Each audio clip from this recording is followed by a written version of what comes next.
오늘 한해성 20권 하도록 할 거고요. 19권은 뭐 시간적으로도 그렇고 좀 이렇게 난해한 부분이 좀 있어서 그건 뭐 혹시 뭐 나중에 뭐 또 기회가 되면 그때 좀 다루도록 할 거고요. 오늘 이제 20권에 대해서 한번 함께 나누도록 하겠습니다.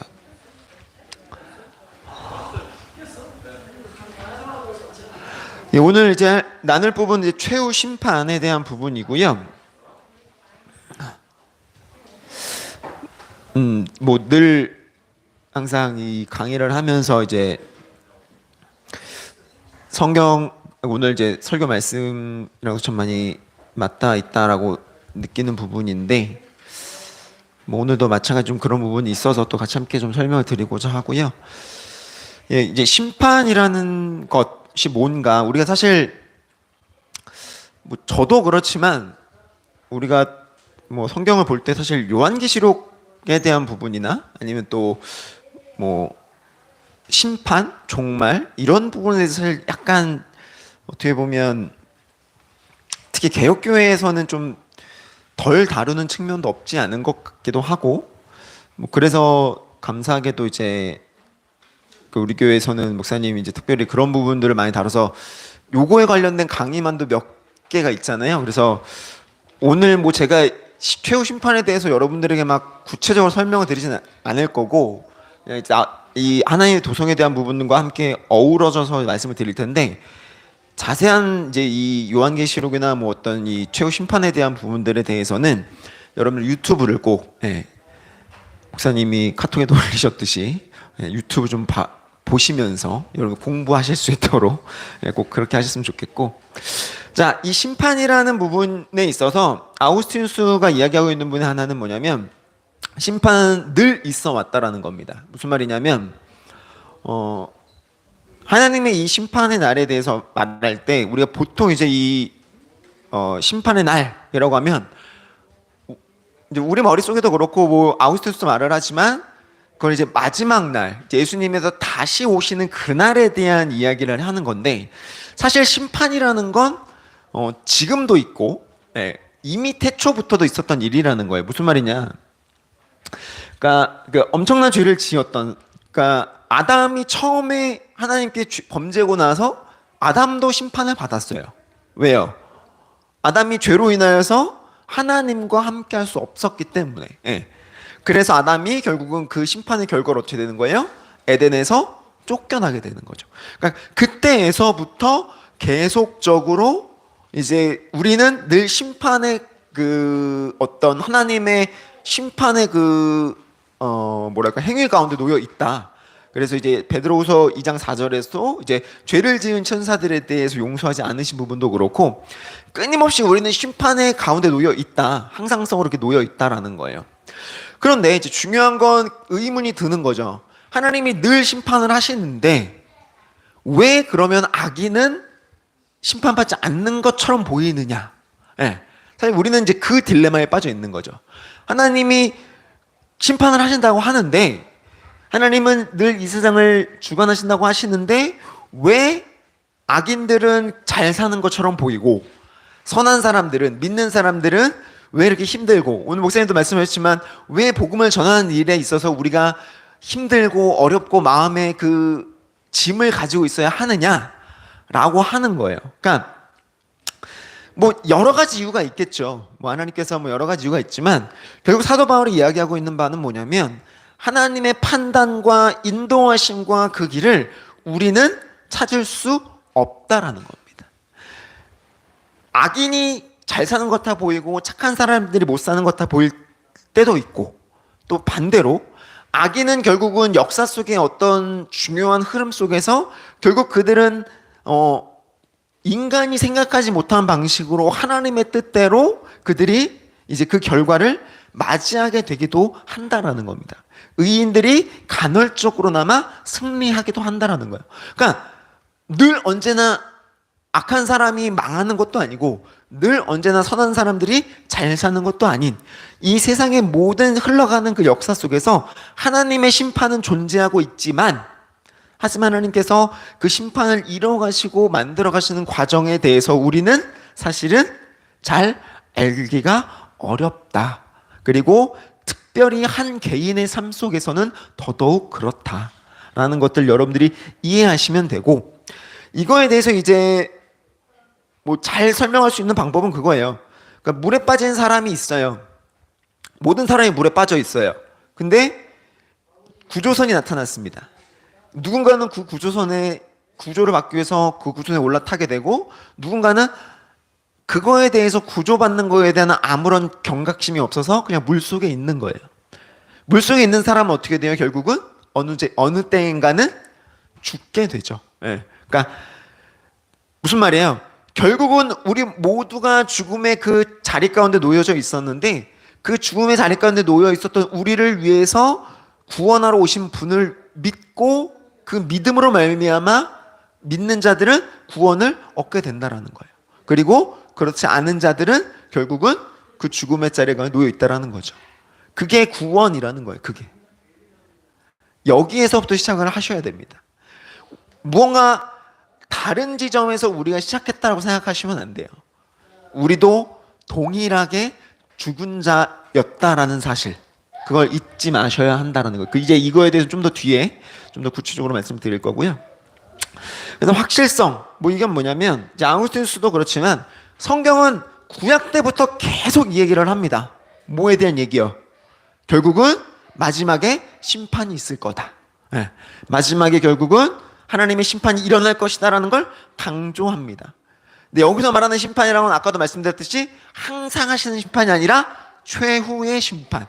예수 그리스도 다시 오심으로 말미암아 이제 하나님을 믿는 자와 믿지 않는 자들이 갈려지는 그 심판을 말씀을 드리는 거예요. 그래서 뭐 신약 성경, 구약 성경 여러 구절들을 통해서 이제 이야기가 되어지고 있고, 뭐 다니엘서도 그랬고, 뭐 이제 뒤에 나올 많은 이제 선지서들도 그렇고, 뭐 요한복음이라든지 뭐 예수님 사복음서가 자체가 그렇잖아요. 사복음서도 그렇고, 뭐 이제 베드로 전후서도 그렇고, 뭐 이제 요한 계시록까지 뭐 그런 많은 성경에 뭐 이렇게 예만 들어도 많은, 정말 많은 성경들의 구절들이 이야기하고 있는 바가 뭐다? 하나님의 심판은 분명히 올 것이다. 네, 이걸 논증하고 있고, 그날에는 이제 선한 자들만이 진정 완전 행복을 제 몫으로 받으며 당연하고 극심한 불행은 악인들만의 몫이 될 것이다 라고 아우구스티누스가 이야기를 하고 있습니다. 자, 그런데 중요한 것은 누군가는 구원을 얻고 누군가는 왜 구원을 받지 못할 운명에 처하느냐, 그리고 그 운명이라는 것은 어떻게 결정되어지느냐라는 거예요. 그래서 아우구스티누스가 이렇게 이야기를 하죠. 마태복음 25장 31절 46절을 인용을 해서 최후 심판에서 의인과 악인이 각각 어떤 운명을 맞이하게 될지를 설명을 해요. 근데 이제 거기에 그 막바지에 보면 의인들은 이제 영원한 생명을, 악인들은 영원한 벌을 받게 줄 것이다라고 이야기를 하는데, 그리고 이제 요한복음 5장 28절 29절에 보면 선한 일을 행한 자는 생명의 부활로, 악한 일을 행한 자는 심판의 부활로 나오게 될 것이다.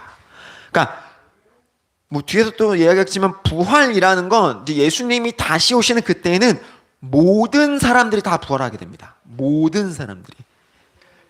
그러니까 구원을 받았던지 받지 못했던지 부활은 모든 사람들이 경험하게 될 일이에요. 이제 그 뒤에 일이 중요한 거긴 한데, 그러니까 생명의 부활로 갈 것이냐 죽음의 부활로 갈 것이냐, 이 두 가지로 갈리게 된다라는 걸 이야기를 하는데, 거기서 중요한 게 뭐라고요? 5장 요한복음 5장 28절 29절에 뭘 얘기하냐면, 선한 일을 행한 자는 생명의 부활로, 그리고 악한 일을 행한 자는 심판의 부활로 나오게 될 거다. 오해하시면 안 되는데, 여기서 이제 선한 일, 악한 일이라는 게 무엇인지를 이해하는 게 중요해요. 그래서 뭘 이야기를 하냐면, 여기서 운명을 결정하는 중요한 분야로 중보자라는 거예요. 자, 선한 일, 악한 일, 이게 뭔지 감이 오세요? 자, 우리가 도덕적으로, 윤리적으로 착한 일을 하고 가난한 사람 돕고 이게 선한 일이에요? 아니라는 거예요. 그게 아닙니다. 선한 일이라는 게 뭐예요? 중보자가 누구인지를 아는 것이에요. 네.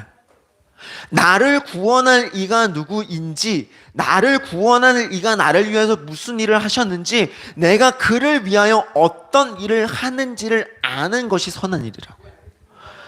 이 출애굽기 20장 18절에서 20절에 보면 이 시내사 사건에서 하나님께서 모세를 대리자로 세우시고 이스라엘의 운명에 대해 알려줍니다. 이게 왜 중요하냐면 이 시내사 사건에 처음에 하나님께서 등장하시고 났을 때 어떤 일이 벌어졌냐면 하나님이 말씀을 하세요. 하나님이 모세에게 처음에 말씀하신 것이 아니고 이스라엘 백성들에게 먼저 처음에 말씀을 하십니다. 근데 이스라엘 백성들이 어떤 반응이었냐면 그 말을 못 알아들어요. 왜요?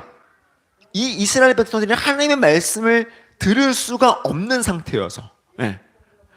자, 어떤 상태인 거예요? 이스라엘 백성들은 하나님을 대면할 수가 없는 상태였던 거예요. 그들은 아직도 하나님과 소통할 만한 어떤 능력을 갖지 못한 자들이었단 말이에요. 그러니까 이들이 보기에는 하나님의 소리가 어떠냐면 우레소리 같아요. 번개치는. 우리 정말 심하게 번개칠 때 막 무섭잖아요. 정말 심하게 막 우르릉쾅쾅 하는. 그러니까 하나님의 말씀이 그 말씀마다가 다 우르릉쾅 그 소리 같은 거예요. 우레소리 같은. 그러니까 어때요? 그 말을 듣고 있자니 죽을 것 같은 거예요. 하나님 앞에 대면하자니 자신들이 죽을 것 같은 거예요. 그러니까 이스라엘 백성들이 먼저 요구한 거예요. 모세요, 내가 하나님의 이 음성을 듣기에는 내가 도무지 감당할 힘이 없다. 이 하나님의 말씀을 듣기에는 내가 죽을 것 같다 라고 해서 이스라엘 백성들이 먼저 요구한 거예요. 뭘? 모세가 하나님 앞에 나와서 그 말씀을 듣고 하나님이 무슨 말씀을 하시는지를 우리에게 알려달라. 이게 모세가 시내산에 올라가서 하나님의 말씀을 듣게 된 배경인 거예요. 잘 이해하셔야 돼요. 우리가 하나님 앞에 나아갈 때, 우리가 그냥 하나님 앞에 나아갈 때, 죄를 가진 모습으로 하나님 앞에 나아갈 때 어떻게 되는 거예요? 죽는 거예요. 그냥 죽어요. 왜요? 하나님의 말씀은 거룩하고 그 거룩함이라는 건 뭐예요? 빛이거든요. 근데 우리는 어때요? 죄의 어둠 가운데 있다고 해요.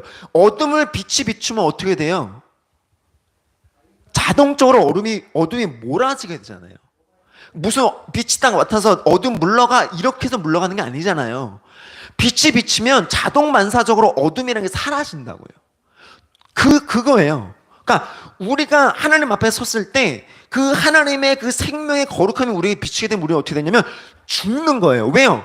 우리는 그 죽음의 어둠밖에 남아있지 않는데 우리에게 그 빛을 비추면 우리 안에 있는 것들이 모두 다 사라지게 되는데 우리 안에 뭐밖에 없어요? 그 죄의 어두움밖에 없다고요. 그러니까 우리는 그 앞에서 당연하게 죽을 수밖에 없는 존재라는 거예요. 그걸 이해하기 시작한 거예요. 그걸 분간을 해서 이스라엘 백성들이 이 모세에게 요구한 거예요. 벌벌 떨면서 도무지 우리가 하나님의 음성을 들을 자신이 없으니 당신이 하나님 앞에 나아가 우리에게 하나님의 말씀을 알려주십시오라고 하는 거예요. 우리가 그런 존재라고요. 우리가. 자, 이거에 대해서 그래서 이제 모세가 신명기에 다시 이 이야기를 다시 되돌리키는데 5장에 신명기 5장 25절 33절에 그 동일한 얘기를 해요. 너희가 하나님 앞에 그 음성을 듣기가 두려워서 나를 내세웠고 내가 하나님의 율법을 가지고 너희에게 이렇게 전하였다. 신명기가 뭐라 그랬어요? 신명기가 뭐예요? 신명기가 뭐 하는 거예요? 하나님의 율법을 새롭게 이야기하는 거잖아요. 그러니까 다시 되새겨줬다고 이스라엘 백성들이. 왜 율법이 너희에게 주어졌는지를 되새겨주는데 이때 이야기를 왜 다시 하는 거예요? 너희의 존재가 어떤 존재인지를 잊지 말라고 하는 거예요. 그리고 18장에 다시 한번 또 이야기를 하는데 이때는 이 모세가 뭘 이야기를 하냐면 이 모세가 이 18장 15절에서 20절에 뭐라고 하냐면 나와 같은 선지자라고 이야기를 해요. 나와 같은 선지자. 이게 누굴 말하는 거예요? 예수 그리스도를 말하는 거예요. 갑자기 신명기에 쭉 다시 하나님의 율법에 대해서 이야기를 하면서 쭉 얘기를 하다가 돌연 갑자기 모세가 그 시내산의 사건을 되짚어서 이야기를 하는데, 그때 돌연이 예수 그리스도에 대해 이야기를 한다고요. 이 이스라엘 백성들은 알지도 못하는 예수 그리스도에 대한 이야기를 하면서 다시 한 번 더 이 율법을 이야기를 하는 거예요. 그러면서 나와 같은 선지자가 하나님 앞에 이 말씀을, 이 율법을 너희들이 알릴 거다라고 다시 한 번 더 이야기를 하는 거예요. 그러니까 뭐예요? 하나님의 율법이 우리에게 주어지는 이유가 뭐예요? 우리의 죄됨에 대해서 우리를 깨뜨리시고 우리가 죄된 자라는 걸 인지시키시고 하나님의 말씀대로 살게끔 하기 위한 거거든요. 그 앞에서 가장 중요한 게 뭐라는 거예요? 중보자가 중요하다라는 거예요. 우리가 하나님 앞에 나아갈 수 있는 유일한 방법이 뭐다? 바로 이 예수 그리스도로 말미암은, 우리가 예수 그리스도 말미암은 율법의 그 은혜를 덧입게 되는 게 중요하다라는 거예요. 그걸 모세는 계속해서 신명기에서 5장과 18장에서 계속해서 반복적으로 이야기를 하고 있는 겁니다.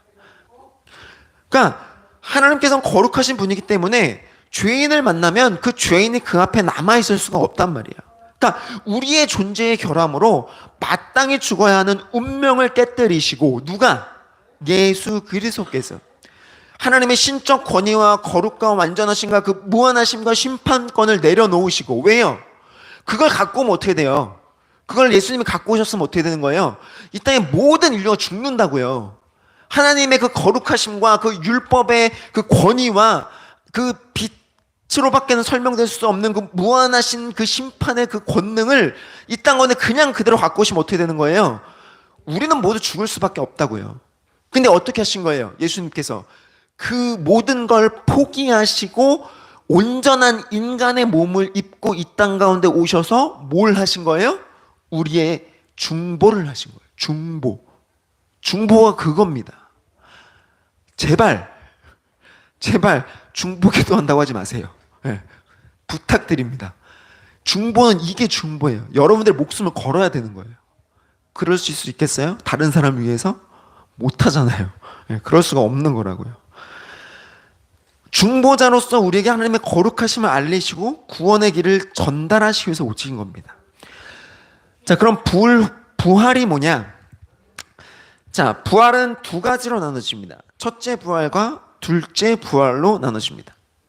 자, 아우구스티누스는 첫째 부활의 참여자들의 복됨을 강조합니다. 자, 첫째 부활이 뭐예요? 첫째 부활이 뭐예요? 예수님을 믿는 여러분들이 경험한 겁니다. 여러분들이 지금 내가 첫째 부활을 얻었다라고 이해가 되어져야 돼요. 그게 여러분들의 삶 속에 드러나야 돼요.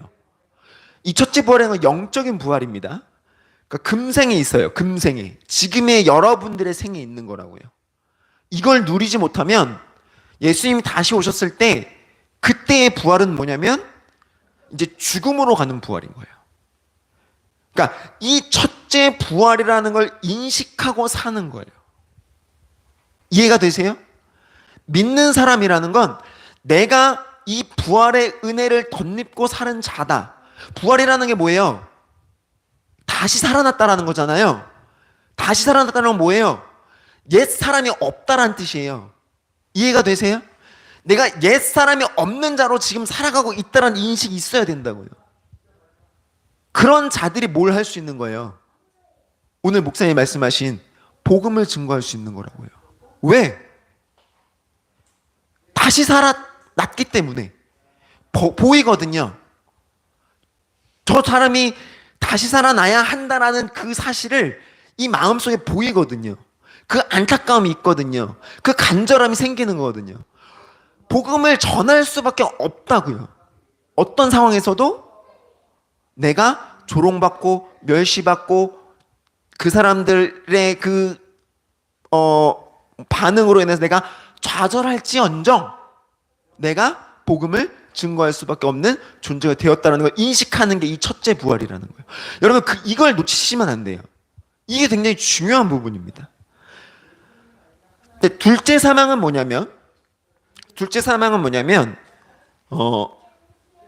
이제 여기 있지 않고 세상의 끝, 그러니까 예수님이 다시 오시는 그날에 있습니다. 그러니까 이제 우리가 뭐 보통 우리 이제 무천년설을 믿는데, 이 무천년설이라는 게 뭐냐면, 그러니까 전천년, 후천년이 이제 제가 전에도 설명을 드렸지만 전천년이 있고 후천년이 있는데, 우리는 그걸 따르진 않아요.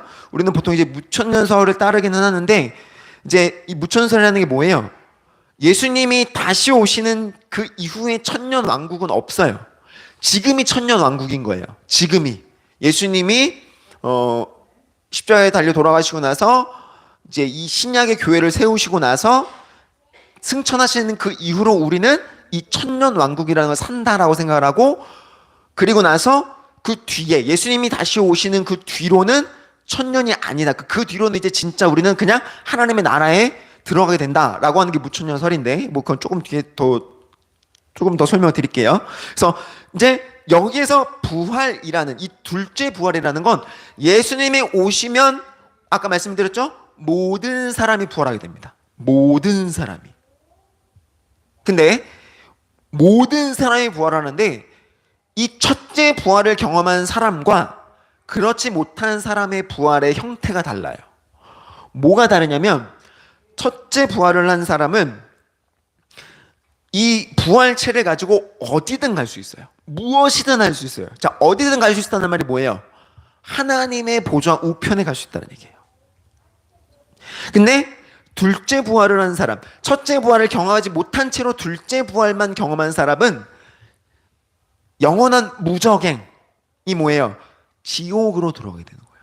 사단과 함께, 마귀와 함께 영원한 무적행으로 들어가게 된다. 이거에 대한 자세한 내용은 유튜브를 보십시오. 제가 뭐 여기서 더 설명을 드리긴 어렵고, 뭐 저도 잘 몰라요, 사실. 네, 저도 잘 모르는 부분이라. 자, 그래서 이 부활체라는 건 뭐냐면, 이 아우스트에서 설명한 이 부활한 성도들이 제가 말씀드렸죠? 원하는 곳이면 어디든지 갈 수 있는 몸을 가지게 될 것이라고 설명을 해요. 그래서 영생하며 썩어지지 않는 어느 곳? 하나님의 나라, 우리가 말하는 천국, 하나님의 그 보좌의 우편, 그곳으로 들어가는 그까지 되는 거예요. 요거에 대해서 이 성경이 이야기하고 있는 그 좀 부분이 뭐냐면, 다니엘 3장에 나오는 그 새 청년에 대한, 그들이 불 속에 들어왔는데도 털끝 하나 상하지 않고, 그렇죠? 그대로 걸어 나올 수 있었던, 이게 이제 이 부활에 대한 몸을 이해하는데 유사한, 약간 이제 그 알레고리적으로 요거에 대해서 이해할 수 있을 만한, 비유적으로 설명할 수 있을 만한 내용이에요. 그러니까 괜히 그 이야기를 넣은 게 아니에요. 다니엘서에 무슨 다니엘서의 새 친구가 무슨 엄청난 무슨 뭐 은혜를 입고 이런 이야기를 하기 위해서가 아니라, 부활한 자들이 어떤 모습을, 왜요? 하나님 그 이스라엘 백성들이 바벨론의 포로를 끌어가려고 했는데, 거기에서 다니엘과 세 친구만 하나님의 뜻을 따라, 그렇죠? 제물로 바쳐진 것들을 먹지 않고 그들이 하나님의 뜻을 따라서 살아왔잖아요. 그런 자들이 가질 수 있는 그런 어떤 형태인 거예요. 이해가 되세요? 뭐 그들이 슈퍼히어로가 됐다는 얘기가 아니고, 예, 부활한 자들이 보여줄 수 있을 그런 형태를 이 다니엘서에 보여준 거예요. 다니엘서 되게 어려운 책이에요. 그래서 그냥 막 무슨 다니엘서 앞에 막 이런 뭐 이야기들 나왔을 때 와 되게 재밌는 이야기, 이런 이야기가 아니고 되게 어려운 책이에요. 잘 보셔야 되는 책이고. 자, 그래서 이 아우구스티누스는 이제 육체의 부활을 거부하는 신플라톤주의를 비판하고, 이 신플라톤주의가 그 부활을 거부하거든요. 그래서 뭐 이제 성경에도 그 사두개인들도 그러긴 하지만, 그러니까 성경에 기반한 육체적 부활의 교리를 강조를 하고, 그는 부활이 단순히 영적인 것이 아니라 실제로 육체적인 사건. 굉장히 중요한 겁니다. 이거 굉장히 중요한 거예요. 이 그 영지주의자들, 특히 이제 플라톤주의자들은 영지주의자들이었기 때문에 육신에 대해서 굉장히 그 부정적으로 바라봤어요. 그래서 육신의 부활은 없고 우리는 다 그러니까 이 예수님이 다시 오셔서 우리가 부활한다는 개념을 영적으로 이해를 했거든요. 근데 성경은 절대 그렇게 이해하지 않습니다. 성경은 육신의 부활도 이루어질 것이다. 온전한 육신의 부활이 이루어질 것처럼 이야기를 해요. 그래서 여러분들 요거는 이제 그 유튜브에 목사님이 잘 설명해 두신 요한계시록 맥잡기나 마지막에 될 일들 꼭 참고하셔서 뭐 여러분들이 좀 더 잘 봐주셨으면 좋겠고. 자, 천년 왕국에 대해서 이제 좀 더 빠르게 보고, 뭐 이것도 뭐 제가 뭐 구체적으로 설명드릴 만한 이야기는 아니어서 자, 이 아우스티우스는 특별히 이 천이라는 숫자에 대해 좀 많이 집중해서 보고 있는데, 그 요한계시록 20장 1절에서 6절에 보면 이제 그 초대교회에서 이제 그 요한이 언급한 이 두 가지 부활에 대한 이야기를 하는데, 초대교회에서, 그러니까 초대교회 뭐 잘 믿는 사람도 있기는 했지만 되게 오해를 하는 사람들도 있어요. 그래서 이 부활을 근거로 삼아서 첫째 부활을 육적인 부활로 이해하는 사람들이 있었어요. 이해가 되세요? 그러니까 제가 아까 말씀드렸죠. 둘째 부활이 이제 육신의 부활, 온전한 육신의 부활이 일어난다고 말씀드렸고, 첫째 부활은 뭐라 그랬어요? 영적인 부활이라고 말씀드렸어요. 근데 초대교회에 간혹 어떤 사람들은 이 첫째 부활이 육적인 부활로 인식을 해서, 그러니까 첫째 부활을 예수님이 다시 오셔서 첫째 부활을 해서 그 예수님과 부활한 사람들이, 예수님을 믿고 부활한 사람들이 이 세상을 다스린다. 이게 전천년설이거든요. 이게 복잡하죠. 더 설명 안 드릴게요. 그래서 뭐 이제 그렇게 생각하는데, 뭐 천일을 1일로 환산해서 이제 보통 일주일을 7일인데 6일 동안은 이제 그 고난과 그래서 이제 뭐 하고, 예수님이 다시 오시고 나서 그때부터를 마지막 7일, 뭐 흔히 말하는 하나님 창조하시고 안식하신 날 혹은 주일, 요런 것들로 비유를 들어서 이제 요 마지막 천년을 영화롭게 다스린다. 뭐 요게 이제 전천년설인데, 유튜브 보세요. 네. 여러분들 표정을 보아하니 무슨 말인지 이해를 못 하시는 것 같아서 빨리 넘어가겠습니다. 그래서 근데 이제 아우구스티누스는 그것보다는 이 천년왕국에 대해서 이 세계가 계속되는 전 기간을 천년 완전수로 이제 기간 전체를 의미한다고 해요. 그러니까 왜 이 천이 완전수냐? 자, 10이라는 게 보통 완전수라고 이야기를 하거든요. 그 유대 그 히브리 민족의 특성상 3은 이제 삼위일체 하나님을 뜻하고, 7이라는 게 이제 그 왜 7이 완전수냐면 3이랑 이 사람을 네 번째로 보거든요. 그래서 이제 4랑 요걸 다 합치면 7이 되잖아요. 그래서 요 3과 7을 합치면 10이라는 게 완전수로 생각을 해요. 네. 근데 이 10의 10, 그러니까 10의 10, 10의 제곱, 그러니까 10의 2승을, 그러니까 10의 10을 곱하면 어떻게 돼요? 100이 되죠. 자, 요렇게, 자, 요거를 이제 가로면을 10으로 놓고 세로놈을 10으로 놓으면 정사각형이 돼요. 근데 여기에 그 입방체로서 이제 그 평면이 아니라 입체적으로 기둥이 하나 세워지는데, 그걸 또 10을 놓고 계산을 하면 이제 뭐가 돼요? 정육면체가 되죠. 예. 정육면체 3D로 만들면 정육면체가 된단 말이에요. 그러니까 가로 10, 세로 10, 높이 10 하면 어떻게 되는 거예요? 그걸 다 곱하면 천이 되는 거예요. 그러니까 아우구스티누스는 그렇게 수학적으로, 그러니까 이걸 수학적으로 알레고리적으로 이렇게 해석을 한 거예요. 그래서 이제 요 천이라는 걸 완전수로 하는데, 그냥 단순히 그냥 그래 요렇게 해서 천이지 이게 아니라 10편 105편에 보면 요렇게 또 이야기를 하고 있어요. 그래서 천대라고 표현을 하거든요.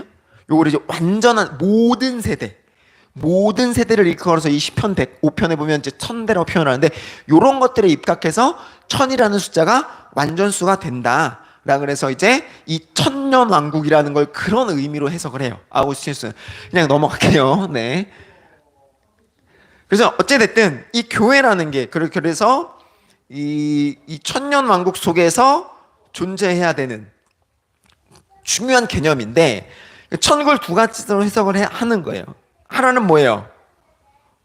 이제 이 땅 가운데 있는 교회, 이 땅 가운데 있는 곳을, 이 교회를 또 천국이라고 표현을 하고, 그리고 또 하나님의 나라의 교회, 이제 우리가 이제 예수 그리스도가 이 땅 가운데 오시고 나서 이 땅에 그 믿는 사람들이 부활하여서 가야 하는 곳, 그것을 이제 또 하나님 나라, 또 그걸 이제 천국의 교회라고 이렇게 나눠서 불러서. 근데 이제 왜 지상의 교회와 천국의 교회로 나누냐면, 자, 이 땅의 교회에서는 안타깝지만 교회 나온다 그래서 모든 사람이 구원을 받는 게 아닙니다.